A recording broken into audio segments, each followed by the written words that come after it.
Assalamu alaykum savoqdoshlar. Hozir biz Arab tili grammatiki darsligimizning 21-darsini o'qiymiz. Biz ilgirki soatlik darsimizda tavobilarga tava bo'lgan sifat bilan tanishib chiqqan. Biz bugun yana shu tavobilarning ikkinchisi bo'lgan tavkid bilan tanishib chiqamiz. Tabi degan nima? Biz buni ilgirki soatlik darsimizda so'zlab bo'lgan. Shundaqdan biz buni yana bir qatim takrorlab o'tsak, tabi deganimiz i'rob jihatda, yani cümledeki o'rin jihatda ilgirislikka qanday qiladigan, ergishadigan ismni biz tabi deb ataymiz. Bunda bo'lsa bizning hozir o'qimoqchi bo'lganimiz tavkid. Bu shu tabilarning birisi. Unda bo'lsa tavkid degan nima? Buning uyg'ur tilidagi ma'nosi ta'kidlash degan gap. Unda bo'lsa buning arab tilidagi ma'nosi nima degan gap deganda, tavkid deganimiz arab tilidagi buning o'lchamlik tunishtirilishi tabi'un yadullu ala taqriril matbu' fima nusiba ilayh. Tavkid deganimiz matbu'ni, ya'ni ergishib kelgan so'zni uningga nisbat berilgan narsada bekitishni bildiradigan so'z, muqimlashtirishni qanday qiladigan bildiradigan so'z. Tabi'un yadullu ala taqriril matbu' fima nusiba ilayh. Bu bir tabi bo'lib bildiradi matbu'ni bekitishni uningga nisbat berilgan narsada. Masalan, ja'ani aliyun nafsuhu desam, Ali manga Alining o'zi keldi. Alining o'zi keldi desam, bu nafsu degan bu so'z ta'kid. Nimani ta'kidladi? Alini ta'kidladi. Ta'kid degan nimati? Matbu'ni, ya'ni ergishib kelgan so'zni uningga nisbat berilgan narsada bekitdi. Masalan, Ali keldi deb kelishdan iborat ishni biz Aliga yukladik. Mushu Eliga nisbat berilgan kelish degan ishda elini qanday qildi bu? Bekitdi. Elining o'zi keldi deb bu yerdagi ehtimollikni qanday qildi? Yo'qqa chiqardi. Ja'ani aliyun nafsuhu desak, elining o'zi keldi deb ergishib kelgan so'zni unga nisbat berilgan narsada bekitdi. Aw ala shumulil hukmi li kulli fardin min afradil matbu'. Yoki bu tavkid deganimiz hukmningki matbu'ning qismlarining hamma qismlariga o'rtaq o'ziga olganligini bildiradi. Ya'ni tavkid deganimiz yoki matbu'ning, ya'ni ergishib kelgan so'zningki afrodlariningki, ya'ni a'zolarining har bir a'zoga hukmningki umumiyligini bildiradigan so'z. Masalan, ja'al qawmu kulluhum desam, qavmning hammasi keldi desam, bu yerdagi kulluhum degan bu ta'kid qavmninki a'zolarining hammasininki shu kelishdan iborat bu hukmni o'z ichiga olganligini qanday qilib ifodalab berdi. Agar ja'al qawmu desam, qavm keldi desam, balkim qavmninki ko'proq kelgandir. Besh qital qilib qolgandir degan bir ma'no qanday qildi chiqdi. Ammo ja'al qawmu kulluhum, qavmning hammasi keldi desam, bu yerda hech qanday bir odam qolib qolmadi deb bu yerdagi matbu'ninki kullu ergishib kelgan matbu', ya'ni qavmninki a'zolarining hammasiga hukmninki umumiyligini qanday qilib turadi? Bildirib turadi. Endi tavkid arab tilida ikki xil bo'ladi, ikki qism bo'ladi. Birisi tavkid lafziy. Bu tavkid lafziy deganimiz nihoyat oson. Ya'ni yakunu bi i'adatil muakkad bi lafzihi aw bi muradifihi. Bu ta'kidlamoqchi bo'lgan so'zning o'zini yoki shuning o'xshash bir ma'noda so'zni qaytalash bilan bo'ladi. Bi i'adatil muakkad bi lafzihi aw bi mufradihi. Ya'ni ta'kidlanmoqchi bo'lgan so'zning lafzini yoki uni muradifi deganimiz, ya'ni ma'noda so'zni ta'kidlash bilan bo'ladi. Mayli u ism zohir bo'lsin, mayli domir bo'lsin, mayli fe'l bo'lsin, mayli harf bo'lsin, mayli jumla bo'lsin. Masalan, Ali keldi demoqchi bo'lsak, ja'a aliyun aliyun. Ja'a aliyun aliyun desam, bu bir ta'kidni ifodalaydi arab tilida. Ammo men bu yerda ta'kidlamoqchi bo'lgan Ali degan so'zning o'zini qanday qildim? Takrorladim. Ji'ta anta. Ji'ta anta. Asli ji'ta desam kelding sen degan bo'ladi. Ya'ni ji'ta anta desam bu yerda bir oshkor ism bilan, ya'ni oshkor domir bilan munfasil zamir bilan muttasil damirni qanday qildim? Ta'kidladim. Ja'a Ali. Endi bu yerda Ali keldi degan gapni ja'a Ali deb fe'lni takrorlash bilan qanday qildim? Ta'kidladim. Demak bu yerda fe'l qanday qildi? Ta'kidlandi. Inna zaydan qa'imun. Bu yerda inna degan harf mushabbiyatun bil fi'li. Harfni qanday qildim? Ta'kidladim. Endi jaa aliyun. Demak bu yerda bir butun jumlani qanday qildim? Ta'kidladim. Demak, mayli ism yolg'iz ta'kidlansin, yoki domir ta'kidlansin, yoki fe'l ta'kidlansin, yoki harf ta'kidlansin, yoki bir butun jumla ta'kidlanib takror kelsin, hammasini bo'ladi tavkid lafzaviy bo'ladi. Ya'ni ta'kidlamoqchi bo'lgan so'zning o'zini takror akalsak, bu qanday tavkid bo'ladi? Tavkid lafzaviy bo'ladi. Ikkinchisi tavkidning ikkinchi qismi tavkid ma'naviy. Tavkid ma'naviy degan qanday bo'ldi deganda, yakunu bi zikr al-ayn aw an-nafs aw al-kull aw amma aw kila aw kilta. Tavkid ma'naviy deganimiz ayn, nafs, kull, amma, kila, kilta degan so'zlarni zikr qilishlar. Ala sharti an tudafu hadhihi al-muakkidat ila damirun yunasibu al-muakkad. Bir shart bilan, ya'ni mushu ta'kidlaydigan so'zlar ta'kidlanmoqchi bo'lgan so'zga munosib holatda bir damirga izof bo'lish sharti bilan bo'ladi. Masalan, ja'ar rajulu aynuhu yoki ja'ar rajulu nafsuhu desam, bu yerda aynuhu nafsuhu degan so'z ta'kidladi. Nimani ta'kidladi? Ar-rajulni. Endi aynuhu nafsuhu yoki boshqa har qanday mushu ta'kidlamoqchi bo'lgan ta'kid lafzlarining hammasi cho'qim ta'kidlamoqchi bo'lgan so'zga mas holatda bir damirga muzof bo'lishi kerak. Masalan, aynuhu. Demak, bu yerda ayn degan so'z hu degan damirga qanday bo'ldi? Muzof bo'ldi. Hu degan damir ar-rajulu degan muakkad, ya'ni ta'kidlanguchiga masmu yoki munosib emasmi? Munosib. Demak, mana shunga o'xshagan bu al-ayn, an-nafs, kull, amma, kila, kilta deganlar ta'kidlamoqchi bo'lgan so'zga munosib holda bir damirga muzof bo'lgan bo'lishi kerak. Masalan, ja'ar rajulani anfusuhuma, nafsu ikkilik bo'lgan vaqtda bu ko'plik holatda keladi.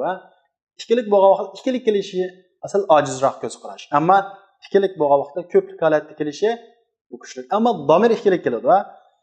Ja'ar rajulani anfusuhuma, ikki odam ikkilisining o'zi keldi. Ra'aytul qawma kullahum, qavmning hammasini ko'rdim. Hum degan damir qavm degan ta'kidlanguchiga munosib. Ahsantu ila fuqara'il qaryati ammatihim, kanatning faqirning umumiy hammasiga qanday qildim? Yaxshilik qildim. Ja'ar rajulani kilahuma va imra'atani kiltahuma, ikki odam keldi va ikki ayol keldi. Demak, tavkid ikki qism bo'ladi. Birisi lafzaviy. Lafzaviy deganimiz ta'kidlamoqchi bo'lgan so'zni ikki qatim takror qilish bilan, mayli u ta'kidlamoqchi bo'lgan so'z ism bo'lsin, fe'l bo'lsin, harf bo'lsin, jumla bo'lsin, biz ta'kidlamoqchi bo'lgan so'zni yoki jumlani yoki harfni qayta keltirsak, bu bir ta'kid bo'ladi. Bu ta'kid lafzaviy bo'ladi. Ta'kid ma'naviy deganimiz al-ayn, an-nafs, kull, amma, kila, kilta degan so'zlar ta'kidlamoqchi bo'lgan so'zlarga munosib holda bir damirga muzof bo'lib, undan keyin biz qanday qilamiz? Ta'kidlaymiz. Xuddi yuqoridagi misollarga o'xshagan. Endi ta'kidlagandan keyin nimaga foydasi bor deganda, ta'kidlaganning foydasi birinchidan raf'u ihtimal ay yakuna fil kalami majazun aw sahvun aw nisyan. Ya'ni jumladagi majazliqni yoki sahvallikni yoki unutib qilish ehtimolini ko'taradi. Masalan, ja aliyun nafsuhu desam, Ali o'zi keldi desam, bu jumlada majazliq yo'q. Agar ja Ali degan Ali keldi degan bo'lsam, balkim Alining bolasi kelgan bo'lsa, yoki Alining xizmatkori kelgan bo'lsa, yoki Ali tarafdan bir odam kelgan bo'lsa, ja Ali degan bo'lishi mumkin. Chunki u shunga sabab bo'lg'achqa.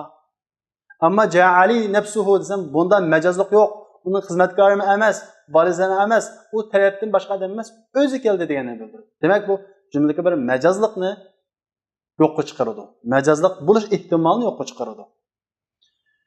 Yoki bir xato, ja aliyun desam, balki Muhammad Ali deb solg'andimi, yoki Xolid Ali deb solg'andimi, bunda bir ehtimollikni faqat yo'qqa chiqara olmaydi. Ammo ja Ali nafsuhu desam, bunda ehtimollik yo'q. Alining o'zi keldi degan bo'ladi. Unutib qilishmi yo'q. Ali nafsuhu degandan keyin unutib qilishmi yo'q. Ikkinchi foydasi ad-dalalatu ala al-ihata va shumul. Bu umumiylik va o'z ichiga kelishni bildiradi.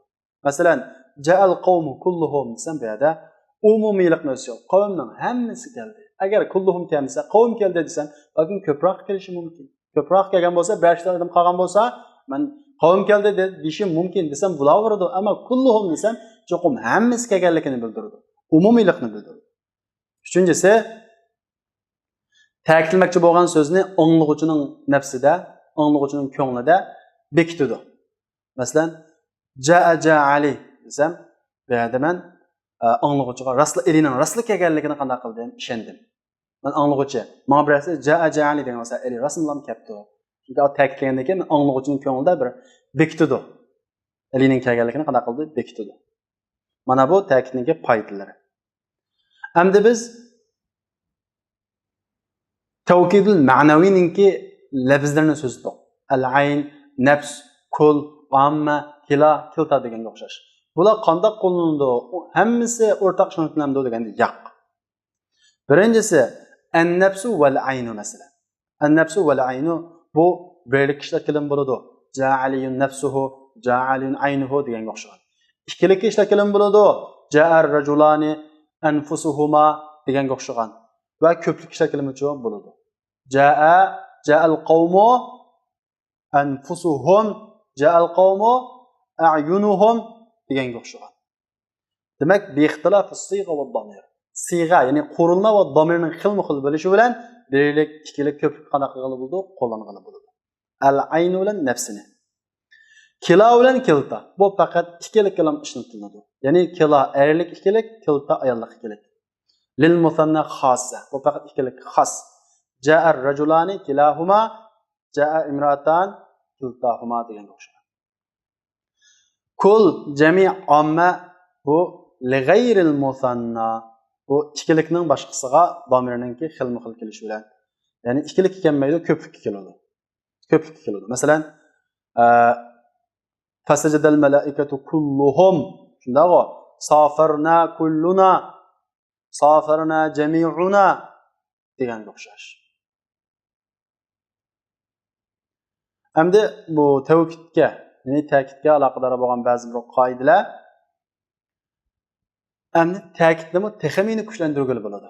Iza urida taqwiyatu tawkid, ta'kidni kuchlantirmoqchi bo'lsa, yu'ta ba'da kalimatu kul bi kalimati ajma'.